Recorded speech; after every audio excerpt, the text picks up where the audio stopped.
the author of this crime to book.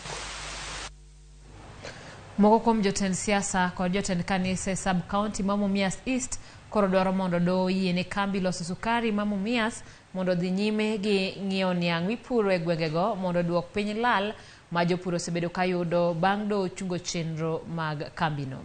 Kotelnego kod jaod bura Mumias East Peter Salasia, jotelogo wacho ni gimiyo luor ng'eto mar doho manogolo chik mar chungo tije Kambino, to kata kamano ok gimor gi kaka ochumi mag gwengego kethore nikech jopur niang.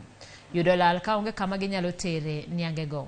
Jotelogo dwaro ni josiasa owe donjore weche Kambirego niang, to ka ok kamano gidwaro mondo jotelogo okony loso weche mondo chenro mag Kambino duoge wang'e.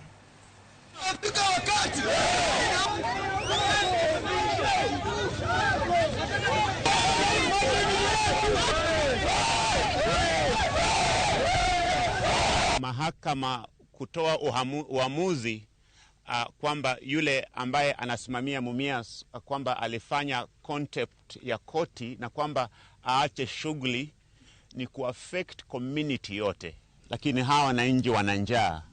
Je, watangoja law iwalishe?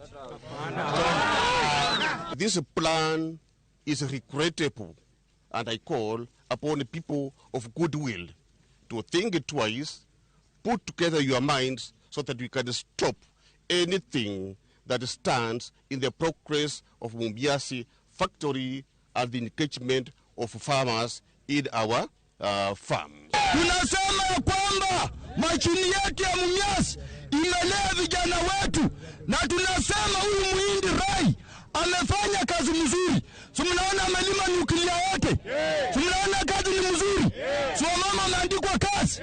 Tumeshtuka kwamba kuna wale watu ambao wanatembea katika makoti kukuja kujaribu kusimamisha Mumias. Na leo tumekuja hapa kwa niaba ya farmers ambayo kukuja kutoa usia yetu ambayo tunashtumu na tunaambia serikali, tunaambia rais wa Kenya Mheshimiwa William Ruto, na tunaambia pia our honorable courts zikiongozwa na Mama Martha Koome ya kwamba entertain wale busy bodies ambazo wanataka Mumias isimame, ili ya kwamba walete ile kitu inaitwa monopoly ya wakulima wetu wasipate pa kupeleka miwa.